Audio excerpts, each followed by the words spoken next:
அன்பார்ந்தவர்களே, நபிகள் நாயகம் ஸல்லல்லாஹு அலைஹி வஸல்லம் அவர்கள் ஒரு முஸ்லிமின் மீது இருக்கக்கூடிய கடமைகளை பற்றி சொல்லுகின்ற பொழுது இதையும் சொன்னார்கள். அதாவது விருந்துக்கு அழைத்தால் அந்த அழைப்புக்கு நீங்கள் பதில் சொல்லி ஆக வேண்டும். அவர் எந்த விருந்துக்கு அழைத்தாலும் சரி, நீங்கள் அவருக்கு வருவதாக வாக்கு கொடுத்தால் கண்டிப்பாக நீங்கள் அந்த விருந்துக்கு சென்றாக வேண்டும். விருந்து என்பது முஸ்லிம்களுடைய ஒரு பண்பாடு, ஒரு கலாச்சாரம்.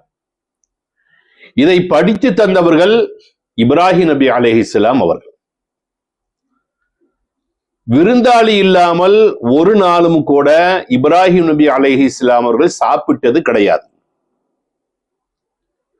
விருந்தாளிக்காக வேண்டி வீட்டிலே இருந்து வெளியிலே சென்று வீதியிலே நிற்பார்கள். யாராவது சென்றால் சாப்பிட்டீங்களா என்று கேட்பார்கள். இல்லை என்று சொன்னால் அவரை அழைத்து வந்து தன்னோடு இருத்தி உட்கார வைத்து சாப்பிடக்கூடிய ஒரு பழக்கம் இப்ராஹிம் நபி அலைஹிஸ்ஸலாம் இடத்துல இருந்தது. அப்படி ஒரு நாள் நடந்த ஒரு சம்பவம் என்ன தெரியுமா? ஒரு 2 பேர்கள் வந்தார்கள், சாப்பிட்டார்கள். சாப்பிடுவதற்கு முன்னதாக அவர்கள் வந்தவர்கள் கேட்டார்கள் 2 பேரும், நாங்கள் சாப்பிடுவதாக இருந்தால்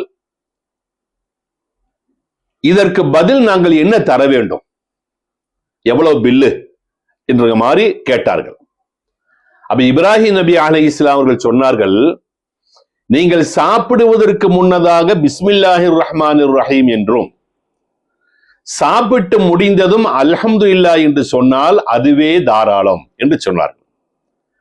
அப்பொழுதுதான் வந்தவர்கள் சொன்னார்கள், நாங்கள் மனிதர்கள் அல்ல, விருந்து சாப்பிடுவதற்காக வேண்டி வந்தவர்கள் அல்ல, உங்களுடைய ஈமானை சோதிப்பதற்காக வேண்டி நாங்கள் வந்திருக்கிறோம், நாங்கள் மலக்குகள் என்று சொன்னார்கள், வானவர்கள். இப்படி விருந்து எங்கக்கூடியதை மக்களுக்கு படித்து தந்த முதல் நபர் யார் என்று சொன்னால் ஹஜ்ரத் இப்ராஹிம் நபி அலைஹிஸ்ஸலாம் அவர்கள். அவருடைய பண்பாடு, அவருடைய கலாச்சாரம் இன்றைக்கும் அரபிகளிடத்தில் இருக்கிறது. அதிலும் குறிப்பாக சொல்ல போனால் மதீனாவிலே மதீனாவாசிகளுக்கு இந்த பண்பாடு இன்றைக்கும் இருந்து கொண்டுதான் இருக்கிறது. விருந்த பொறுத்தளவு அதிகமா யாரும் மிஸ் பண்றது இல்ல, போயிடுறோம் இல்லையா? 2 மாசத்துக்கு முன்னால கல்யாணம் கூப்பிட்டு இருந்தாலும் அந்த பத்திரிகை பத்திரமா எடுத்து வச்சு எப்ப வரும் என்று சொல்லி பல பேர்கள் தவறாமல் மிஸ் பண்ணாமல் இருக்கக்கூடிய ஒரே சுன்னத்து இந்த சுன்னத்து தான். சில பேர்கள் அதை மிஸ் பண்ணி விடுகிறார்கள். என்ன காரணம் என்று சொன்னால், ஏதாவது ஒரு காரணத்தை சொல்லி அதை மிஸ் பண்ணி விடுகிறார்கள், அழைத்தவர்களுக்கு பதில் சொல்லாமல் ஆகிவிடுகிறார். சொல்லுவாங்க, காரணம் சொல்லுவாங்க, அவர் பத்திரிகை மட்டும்தான் தந்தாரு, ஒண்ணுமே சொல்லல, ஒண்ணுமே பேசல அப்படின்னு சொல்லுவார்கள். சில பேர்கள் சொல்லுவார்கள், வாயில சொல்லிட்டு போயிட்டாரு, பத்திரிகை எல்லாம் ஒண்ணு தரல அப்படின்னு சொல்லுவார்கள். இன்னும் சில பேர்கள் சொல்லுவார்கள், அவன் போன்ல தானே கூப்பிட்டான், நேரடியா வந்து கூப்பிடல, எப்படி நாங்க போறது, அல்லது வேறு ஏதாவது பிரச்சனைகளை சொல்லி இந்த ஒரு சுன்னத்தை தவற விட்டு விடுகிறார்கள்.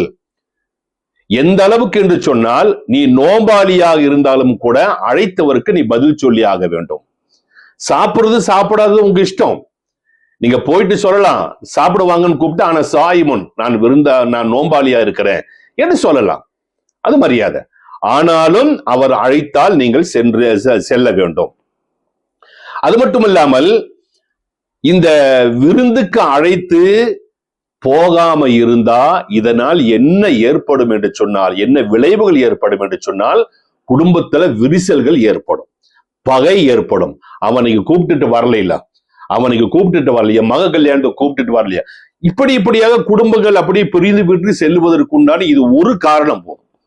அதனால ரசூலுல்லாஹ்வுடைய ஒரு சுன்னத்தை எந்த அளவுக்கு நாம் அதை பின்பற்றி நடக்கிறோமோ அந்த அளவுக்கு நல்லது என்பதை புரிந்து கொண்டு, குடும்பத்தில் ஒற்றுமையும் ஐக்கியமும் அன்பும் இருக்க வேண்டும் என்று சொன்னால் இந்த ஒரு சுன்னத்தை தொடர்ந்து நீங்கள் செய்யுங்கள்.